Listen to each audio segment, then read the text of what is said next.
ಸ್ನೇಹಿತರ welcome back to Mahi updates YouTube channel. Gruhalakshmi ಯೋಜನೆಯ ಅಪ್ಡೇಟ್ಗೆ ತಮಗೆಲ್ಲರಿಗೂ ಆತ್ಮೀಯವಾದ ಸ್ವಾಗತ. ಇವತ್ತಿನ ಈ ವಿಡಿಯೋದಲ್ಲಿ ಗೃಹಲಕ್ಷ್ಮಿ ಯೋಜನೆಯ ಫಲಾನುಭವಿಗಳಿಗೆ ಯಾರಿಗಾದರೆ 23ನೇ ಕಂತಿನ ಹಣ ಇದುವರೆಗೂ ಬಂದಿಲ್ವೋ ಇಂತಹ ಫಲಾನುಭವಿಗಳಿಗೆ ಇವತ್ತಿನ ಈ ವಿಡಿಯೋ ತುಂಬ ಇಂಪಾರ್ಟೆಂಟ್ ಆದರೆ ಆಗಿರುತ್ತೆ. 23ನೇ ಕಂತಿನ ಹಣ ನಿಮ್ಗೆ ಇದುವರೆಗೂ ಜಮಾ ಆಗಿಲ್ಲ ಅಂತ ಅಂದರೆ ಯಾಕೆ ಜಮಾ ಆಗಿಲ್ಲ, ಮುಂದೆ ಯಾವಾಗ ಜಮಾ ಆಗುತ್ತೆ ಏನೋ ಅಂತ ಹೇಳಿ ಇವತ್ತಿನ ಈ ವಿಡಿಯೋದಲ್ಲಿ ತಿಳಿಸ್ಕೊಡ್ತೀನಿ. ಜೊತೆಗೆ 24ನೇ ಕಂತಿನ ಹಣದ ಬಗ್ಗೆ ತಿಳಿಸ್ಕೊಡ್ತೀನಿ. ಸೊ ವಿಡಿಯೋ ಖಂಡಿತವಾಗ್ಲೂ ನಿಮ್ಗೆಲ್ರಿಗೂ ಇಂಪಾರ್ಟೆಂಟ್ ಆಗಿರುತ್ತೆ, ಇನ್ಫಾರ್ಮೇಟಿವ್ ಆಗಿರುತ್ತೆ. ವಿಡಿಯೋನ ಕೊನೆವರೆಗೂ ವಾಚ್ ಮಾಡಿ. ಆ್ಯಂಡ್ ಹಾಗೇನು ಕೆಳಗಡೆ ಲೈಕ್ ಬಟನು ಸಬ್ಸ್ಕ್ರೈಬ್ ಬಟನ್ ಕಾಣಿಸಿರುತ್ತೆ, ಹೋಗಿ ಲೈಕ್ ಸಬ್ಸ್ಕ್ರೈಬನ್ನು ಮಾಡಿಕೊಂಡು ಇದೇ ಥರದ ಎಲ್ಲ ಹೆಚ್ಚಿನ ಗೃಹಲಕ್ಷ್ಮಿ ಯೋಜನೆಯ ಅಪ್ಡೇಟ್ಸನ್ನು ಪಡ್ಕೊಳ್ಳಿ. ನೋಡಿ, ನವೆಂಬರ್ ತಿಂಗಳಿಂದ ಗೃಹಲಕ್ಷ್ಮಿ ಯೋಜನೆಯ ಫಲಾನುಭವಿಗಳು ಗೃಹಲಕ್ಷ್ಮಿ ಯೋಜನೆಯ 23ನೇ ಕಂತಿನ ಹಣಕ್ಕಾಗಿ ವೆಯ್ಟ್ ಮಾಡ್ತಿದ್ದಾರೆ. ಈ 23ನೇ ಕಂತಿನ ಹಣ ಯಾವಾಗ ಬರುತ್ತೆ ಅಂತ ಹೇಳಿಬಿಟ್ಟು ಸ್ವತಃ ಲಕ್ಷ್ಮೀ ಹೆಬ್ಬಾಳ್ಕರ್ ಮೇಡಮ್ ಅವರೇ ಕಳೆದ ಒಂದು 4-5 ದಿನಗಳ ಹಿಂದೆ ಹೇಳಿಬಿಟ್ಟು ಒಂದು ಹೇಳಿಕೆಯನ್ನು ಕೊಡ್ತಾರೆ. ಗೃಹಲಕ್ಷ್ಮಿಯರಿಗೆ 2 ತಿಂಗಳ ಹಣ ಬಾಕಿ ಇದೆ, ಅತಿ ಶೀಘ್ರದಲ್ಲೇ ಗೃಹಲಕ್ಷ್ಮಿಯರ ಬ್ಯಾಂಕ್ ಖಾತೆಗೆ ಹಣ ಜಮಾ ಮಾಡ್ತೀವಿ ಅಂತ ಹೇಳಿ 23-24ನೇ ಕಂತಿನ ಹಣ ಅತಿ ಶೀಘ್ರದಲ್ಲೇ ಜಮಾ ಮಾಡ್ತೀವಿ ಅಂತ ಹೇಳಿಬಿಟ್ಟು ಗೃಹಲಕ್ಷ್ಮಿ ಯೋಜನೆಯ ಫಲಾನುಭವಿಗಳಿಗೆ ಒಂದು ಅಪ್ಡೇಟನ್ನು ಕೊಡ್ತಾರೆ. ಸೊ ಅವ್ರು ಹೇಳ್ದಂತೆಯೇ ಗೃಹಲಕ್ಷ್ಮಿ ಯೋಜನೆಯ ಫಲಾನುಭವಿಗಳಿಗೆ ಗೃಹಲಕ್ಷ್ಮಿಯ ಯೋಜನೆಯ 23ನೇ ಕಂತಿನ ಹಣ ಆದರೆ ಜಮಾ ಆಗ್ತಾ ಬರ್ತಿದೆ. ಹೌದು, ಕಳೆದ 3-4 ದಿನಗಳಿಂದ ಗೃಹಲಕ್ಷ್ಮಿಯರ ಬ್ಯಾಂಕ್ ಖಾತೆಗೆ ಹಂತವಾಗಿ ಗೃಹಲಕ್ಷ್ಮಿ ಯೋಜನೆಯ 23ನೇ ಕಂತಿನ ಹಣ 2,000 ಅಮೌಂಟ್ ಆದರೆ ಕ್ರೆಡಿಟ್ ಆಗ್ತಿರುವಂಥದ್ದು ಅವರ ಒಂದು ಬ್ಯಾಂಕ್ ಖಾತೆಗೆ ನೇರವಾಗಿ DBT ಮುಖಾಂತರ ವರ್ಗಾವಣೆ ಆದರೆ ಆಗ್ತಿದೆ. ಈಗ 23ನೇ ಕಂತಿನ ಹಣ ಯಾರಿಗಾದರೆ ಜಮಾ ಆಗಿಲ್ವೋ ಇಂತಹ ಫಲಾನುಭವಿಗಳು ಕೇಳ್ತಿರುವಂಥದ್ದು, ನಮಗೆ ಯಾಕೆ ಜಮಾ ಆಗಿಲ್ಲ, ರೀಸನ್ ಏನು, ನಮ್ಮ ಒಂದು ಬ್ಯಾಂಕ್ ಖಾತೆಗೆ ಯಾವಾಗ ಬರುತ್ತೆ ಅಂತ ಹೇಳಿಬಿಟ್ಟು.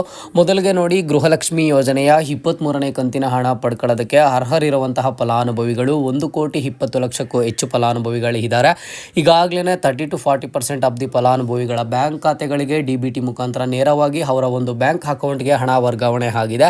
2,000 ಅಮೌಂಟು 23ನೇ ಕಂತಿನ ಹಣ ಆದರೆ ಜಮಾ ಆಗಿರುವಂಥದ್ದು. ಯಾವ ಜಿಲ್ಲೆಯವರಿಗಾಗಿದೆ, ನಿಮ್ಮ ಜಿಲ್ಲೆಗೆ ಯಾಕೆ ಆಗಿಲ್ಲ ಅಂತ ಹೇಳಿಬಿಟ್ಟು ನಿಮಗೊಂದು ಡೌಟ್ ಬಂದಿರ್ಬೋದು.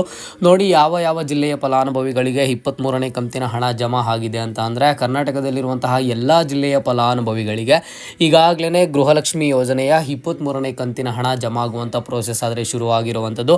ಈಗ ಕೋಲಾರ ಜಿಲ್ಲೆಯಲ್ಲಿ ಒಂದಿಷ್ಟು ಫಲಾನುಭವಿಗಳಿಗೆ, ಬೇರೆ ಜಿಲ್ಲೆಗಳಲ್ಲಿ ಒಂದಿಷ್ಟು ಫಲಾನುಭವಿಗಳಿಗೆ ಈ ರೀತಿ ಹಂತವಾಗಿ ನೇರವಾಗಿ ಬ್ಯಾಂಕ್ ಖಾತೆಗೆ ಹಣ ಜಮಾ ಮಾಡ್ತಿದ್ದಾರೆ.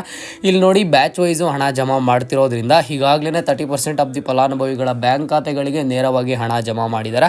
ಇನ್ನು ರಿಮೈನಿಂಗ್ ಇರುವಂತಹ ಫಲಾನುಭವಿಗಳಿಗೆ ಯಾವಾಗ ಜಮಾ ಮಾಡ್ತಾರೆ ಅಂತ ಅಂದರೆ ನಿಮಗೆ ಗೊತ್ತು, ಈಗಾಗಲೇ 22ನೇ ಕಂತಿನ ಹಣದವರೆಗೂ ನೀವು ಹಣ ಪಡ್ಕೊಂಡಿದ್ದೀರಾ. ಈಗ ನೆಕ್ಸ್ಟ್ ನಿಮಗೆ 23ನೇ ಕಂತಿನ ಹಣಕ್ಕಾಗಿ ನೀವು ವೆಯ್ಟ್ ಮಾಡ್ತಿರುವಂಥದ್ದು. ಒಂದ್ಸರಿ ಹಣ DBT ಮುಖಾಂತರ ಪ್ರೋಸೆಸ್ ಶುರು ಆದಮೇಲೆ ಏನಿಲ್ಲ ಅಂತ ಅಂದ್ರೂ 10-15 ಡೇಸ್ ಟೈಮ್ ಆದರೆ ಬೇಕಾಗಿರುತ್ತೆ. ಈ ಬಾರಿ ಪ್ರೋಸೆಸ್ನು ಸಹ ಸ್ಪೀಡ್ ಆಗ್ತಿರುವಂಥದ್ದು. ನೀವು ಬೇಕಿದ್ರೆ ನಮ್ಮ ಒಂದು ಪ್ರೀವಿಯಸ್ ವಿಡಿಯೋದು ಕಮೆಂಟ್ ಬಾಕ್ಸನ್ನು ಚೆಕ್ ಮಾಡ್ಬೋದು. ಅಲ್ಲಿ ನೀವು ಹೋಗಿ ನೋಡಿದ್ರೆ ಎಷ್ಟೋ ಫಲಾನುಭವಿಗಳಿಗೆ 23ನೇ ಕಂತಿನ ಹಣ ಜಮಾ ಆಗಿದೆ. ಈಗ ಮೊದಲಿಗೆಲ್ಲ ಏನಾಗ್ತಿತ್ತು, ಹಣ ಜಮಾ ಆದಾಗ ಫಸ್ಟ್ ದಿನ ಕೇವಲ ಒಂದಿಷ್ಟು ಫಲಾನುಭವಿಗಳಿಗೆ, ನೆಕ್ಸ್ಟ್ ದಿನ ಒಂಚೂರು ಸ್ಪೀಡ್ ಇನ್ಕ್ರೀಸ್ ಮಾಡ್ತಿದ್ರು, ಅಂದರೆ ಒಂದಿಷ್ಟು ಲಕ್ಷ ಫಲಾನುಭವಿಗಳಿಗೆ ಬರ್ತಿತ್ತು. ಬಟ್ ಈ ಸರಿ ಈ 23ನೇ ಕಂತಿನ ಹಣ ಲಕ್ಷ ಫಲಾನುಭವಿಗಳಿಗೆ ಒಂದೇ ಸರಿ ಹಣ ಜಮಾ ಆಗ್ತಿರುವಂಥದ್ದು. ಹಾಗಾಗಿ ನಿಮಗೆ 23ನೇ ಕಂತಿನ ಹಣ ಬಂದಿಲ್ಲ ಅಂತ ಅಂದರೆ ರೀಸನ್ ಏನೂ ಬೇರೆ ಇಲ್ಲ.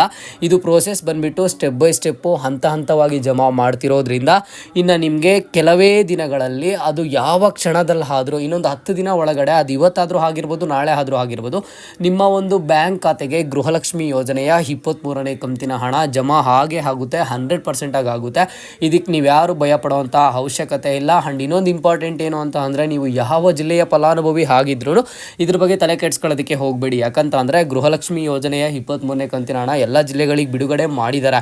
ಇನ್ನು ನೆಕ್ಸ್ಟು DBT ಮುಖಾಂತರ ಪ್ರೋಸೆಸ್ ಏನು ನಡೀತಿದೆ, ಆ ಪ್ರೋಸೆಸ್ ಆದರೆ ಸ್ವಲ್ಪ ಸ್ಟೆಪ್ ಬೈ ಸ್ಟೆಪ್ಪು ಆಗುವಂಥದ್ದು. ಹಾಗಾಗಿ ನಿಮ್ಮ ಒಂದು ಬ್ಯಾಂಕ್ ಖಾತೆಗೆ ಬರುತ್ತೆ. ಸೊ 23ನೇ ಕಂತಿನ ಹಣ ನಿಮಗೆ ಬಂದಿಲ್ಲ ಅಂತ ಅಂದರೆ ಇನ್ನು ಅತಿ ಶೀಘ್ರದಲ್ಲೇ ನಿಮ್ಮ ಒಂದು ಬ್ಯಾಂಕ್ ಅಕೌಂಟಿಗೆ ಜಮಾ ಆಗುತ್ತೆ. ನಾನು ಈಗಾಗಲೇ ಇದರ ಒಂದು ಪ್ರೋಸೆಸ್ ನೀಟಾಗಿ ಎಕ್ಸ್ಪ್ಲೈನ್ ಮಾಡಿದ್ದೀನಿ, ಯಾವ ರೀತಿ ಏನು ಅಂತ ಹೇಳಿಬಿಟ್ಟು. ಸೊ 23ನೇ ಕಂತಿನ ಹಣದ ಬಗ್ಗೆ ನೀವು ಯಾರು ಟೆನ್ಷನ್ ತಗೊಳ್ಳುವಂಥ ಅವಶ್ಯಕತೆ ಆದರೆ ಇಲ್ಲ.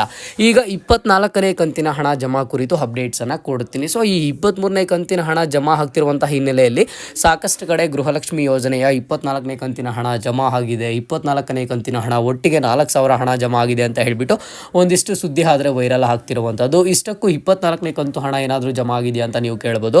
ಹೌದು, ಸ್ವತಃ ಲಕ್ಷ್ಮೀ ಹೆಬ್ಬಾಳ್ಕರ್ ಮೇಡಮ್ ಅವರ ಒಂದು ಹೇಳಿಕೆಯನ್ನು ಕೊಟ್ಟಿದ್ದರು. 2 ತಿಂಗಳ ಹಣ ಬಾಕಿ ಇದೆ, 2 ತಿಂಗಳ ಹಣ ಅತಿ ಶೀಘ್ರದಲ್ಲೇ ಬಿಡುಗಡೆ ಮಾಡ್ತೀವಿ ಅಂತ ಹೇಳಿಬಿಟ್ಟು. ಬಟ್ ಇದೀಗ ಕೇವಲ 23ನೇ ಕಂತಿನ ಹಣ ಮಾತ್ರ ಜಮಾ ಮಾಡಿರುವಂಥದ್ದು. 24ನೇ ಕಂತಿನ ಹಣ ಇನ್ನೂ ಸಹ ಬಿಡುಗಡೆ ಆದರೆ ಆಗಿಲ್ಲ. ಯಾಕಂತ ಅಂದರೆ ಹಂತವಾಗಿ ಈಗ 23ನೇ ಕಂತಿನ ಹಣ ಎಲ್ಲ ಒಂದು ಫಲಾನುಭವಿಗಳಿಗೆ ಎಷ್ಟು ಫಲಾನುಭವಿಗಳು ಅರ್ಹರಿದ್ದಾರೆ ಎಲ್ಲರ ಒಂದು ಬ್ಯಾಂಕ್ ಖಾತೆಗೆ ಬಂದಿದ್ದ ಆದಮೇಲೆ ನೆಕ್ಸ್ಟ್ ಬಂದುಬಿಟ್ಟು 24ನೇ ಕಂತಿನ ಹಣ ನಿಮ್ಮ ಒಂದು ಬ್ಯಾಂಕ್ ಅಕೌಂಟಿಗೆ ಜಮಾ ಆಗುವಂಥದ್ದು, ಸರ್ಕಾರ ಬಿಡುಗಡೆ ಮಾಡುವಂಥದ್ದು. ಈಗ 23ನೇ ಕಂತಿನ ಹಣ ಜಮಾ ಮಾಡೋದಕ್ಕೆ ಮಾತ್ರ 2,500 ಕೋಟಿಗಿಂತಲೂ ಸಹ ಹೆಚ್ಚು ಹಣ ಆದರೆ ಬೇಕಾಗಿರುವಂಥದ್ದು ಸರ್ಕಾರಕ್ಕೆ. ಅದನ್ನೆಲ್ಲ ಸಿದ್ಧತೆ ಮಾಡಿ ಸ್ಟೆಪ್ ಬೈ ಸ್ಟೆಪ್ ಹಣ ಜಮಾ ಮಾಡ್ತಿದ್ದಾರೆ. ಇನ್ನು ನೆಕ್ಸ್ಟ್ ನಿಮಗೆ 24ನೇ ಕಂತಿನ ಹಣ ಬಂದುಬಿಟ್ಟು ಏನಿದ್ರು ಡಿಸೆಂಬರ್ ತಿಂಗಳಲ್ಲಿ ನಿಮ್ಮ ಒಂದು ಬ್ಯಾಂಕ್ ಖಾತೆಗಳಿಗೆ ಬರುತ್ತೆ. ಅದು ಯಾವ ದಿನಾಂಕಕ್ಕೆ ಏನು ಯಾವಾಗ ಬಿಡುಗಡೆ ಮಾಡ್ತಾರೆ ಅಂತ ಹೇಳಿ ಮುಂದಿನ ದಿನಗಳಲ್ಲಿ ತಿಳಿಸ್ಕೊಡ್ತೀನಿ.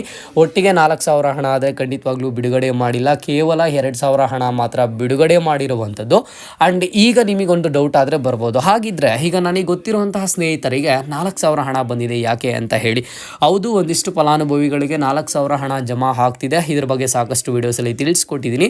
23ನೇ ಕಂತಿನ ಹಣ ಬಿಡುಗಡೆ ಮಾಡಿದ ಟೈಮಲ್ಲಿ ಏನು ಮಾಡಿದ್ದಾರೆ ಅಂತ ಅಂದರೆ ದಸರಾ ಹಬ್ಬಕ್ಕೆ 22ನೇ ಕಂತಿನ ಹಣ ಬಿಡುಗಡೆ ಮಾಡಿದರು. ದಸರಾ ಹಬ್ಬದ ಟೈಮಲ್ಲಿ ಯಾರ ಒಂದು ಬ್ಯಾಂಕ್ ಖಾತೆಗೆ 22ನೇ ಕಂತಿನ ಹಣ ಜಮಾ ಆಗಿಲ್ವೋ, ಯಾರಿಗಾದರೆ ಪೆಂಡಿಂಗ್ ಇತ್ತೋ ಅಂತಹ ಫಲಾನುಭವಿಗಳಿಗೆ 22, 23ನೇ ಕಂತಿನ ಹಣ ಬಂದುಬಿಟ್ಟು ಒಟ್ಟಿಗೆ 4,000 ಆದರೆ ಜಮಾ ಆಗಿದೆ. ಓಕೆನಾ? ನಿಮಗೂ ಏನಾದರೂ 22ನೇ ಕಂತಿನ ಹಣ ಇದುವರೆಗೂ ಬಂದಿಲ್ಲ ಅಂತ ಅಂದರೆ 22, 23ನೇ ಕಂತಿನ ಹಣ ಒಟ್ಟಿಗೆ 4,000 ಬರುವಂತಹ ಸಾಧ್ಯತೆಗಳಾದರೆ ಇರುವಂಥದ್ದು. ಓಕೆನಾ? ಸೊ ನಿಮಗೆ ಗೃಹಲಕ್ಷ್ಮಿ ಯೋಜನೆಯ ಬಗ್ಗೆ ಎಲ್ಲ ಅಪ್ಡೇಟ್ಸನ್ನು ಕೊಟ್ಟಿದ್ದೀನಿ. ಇವತ್ತಿನ ಈ ವಿಡಿಯೋಗೆ ಪ್ರತಿಯೊಬ್ಬರೂ ನೀವು ಯಾರು ಮಿಸ್ ಮಾಡಿದೆ ಕೆಳಗಡೆ ಲೈಕ್ ಬಟನ್ ಕಾಣಿಸಿರುತ್ತೆ, ಲೈಕನ್ನು ಮಾಡಿ, ಕಮೆಂಟನ್ನು ಮಾಡಿ. ನಿಮಗೆ 23ನೇ ಕಂತಿನ ಹಣ ರಿಸೀವ್ ಆಗಿದೆಯಾ? ನೀವು 24ನೇ ಕಂತಿನ ಹಣಕ್ಕಾಗಿ ವೆಯ್ಟ್ ಮಾಡ್ತಿದ್ದೀರಾ? ಇಲ್ಲ ಅಂತಂದರೆ 23ನೇ ಕಂತಿನ ಹಣನೇ ಇದುವರೆಗೂ ನಿಮಗೆ ಬಂದಿಲ್ವಾ ಅಂತ ಹೇಳಿ ಪ್ರತಿಯೊಬ್ಬರು ಕಮೆಂಟ್ ಬಾಕ್ಸ್ ಮೂಲಕ ಕಮೆಂಟನ್ನು ಮಾಡಿ. ಎಲ್ಲರ ಒಂದು ಕಮೆಂಟ್ಸ್ಗೂ ಸಹ ರೆಸ್ಪಾನ್ಸ್ ಮಾಡ್ತೀನಿ. ಇದು ಇವತ್ತಿನ ಮಾಹಿತಿ ಆಗಿತ್ತು. ಮುಂದೆ ಎಲ್ಲ ರೀತಿಯ ಹೆಚ್ಚಿನ ಗೃಹಲಕ್ಷ್ಮಿ ಯೋಜನೆಯ ಅಪ್ಡೇಟ್ಸ್ ಜೊತೆಗೆ ಸಿಗ್ತಾ ಇರೋಣ. ಅಲ್ಲಿಯ ತನಕ take care and keep watching Mahi updates for more updates.